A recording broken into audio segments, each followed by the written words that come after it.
welcome back to News All Day. Thanks so much for staying with us. As you may have heard, New York Fashion Week is well underway, and designers are displaying their latest collections in the form of runway shows and presentations. And joining me now on the set to talk about this is Sadick, editor-in-chief, publisher, and founder of Spotlight Magazine. Thank you so much for being here. Thanks for having me. And I will say, a native New Yorker. Yes. So you know about Fashion Week for a long time. How's it been going? What's been standing out to you with the trends that you've been seeing? Well, I was also an editor at what is considered to be the Bible of Fashion Week, the Daily Front Row, for years when I just got my start in my career. So Fashion Week has certainly evolved tremendously, especially over the last decade. But we are seeing such a splash of fun, of glamour. We're seeing some revival of some really exciting trends that we saw from a blast in the past, like boho chic. And we're really seeing such a celebration of fashion this week. It feels amazing in this city right now. It is electric. And Sid, you mentioned how it's changed a lot over the years. Let's talk about that, because it used to be back a long time ago for the buyers. Yeah. It no longer is that. Talk to me about is it about just being seen and having these guests in your front row? There is very much a huge presence, obviously, of influencers and TikTok stars, and we're seeing lots of designers obviously really caring about the views, the shares, and generating that buzz on social media. I think we still need to see more of the industry insiders attending the shows, because that'll really help to kind of accelerate the industry and the business side of things. But of course, you want gorgeous women and men showing up, rocking your designs, and that's how you get a lot of buzz on social and beyond. But that is different than what we used to see. And I see on your Instagram you've been busy hitting up all the shows. It's been a busy week. Busy lady.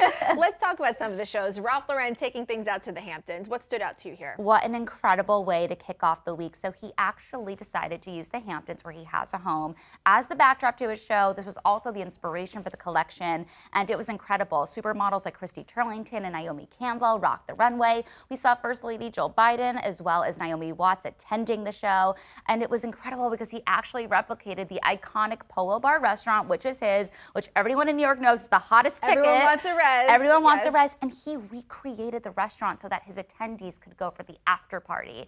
And this is just a way to show that fashion is so much more than just the clothes. It's about the experience. Food is so much, and sharing and entertaining is also where fashion is really present. So he hit the nail. We've also been talking so much about Tommy Hilfiger, because we love a Staten Island ferry here at New York One, the decommissioned ferry. What a unique venue to have a show. Totally, and this was just not your average ferry. This was a ferry that is actually owned by pals as well as comedians Colin Jost and Pete Davidson. I mean, how incredible is that? And this collection was really focused on the nautical side of things. So thinking lots of nice oceanic colors and really just giving off those vibes that you're ready to hit the water and hit the boat.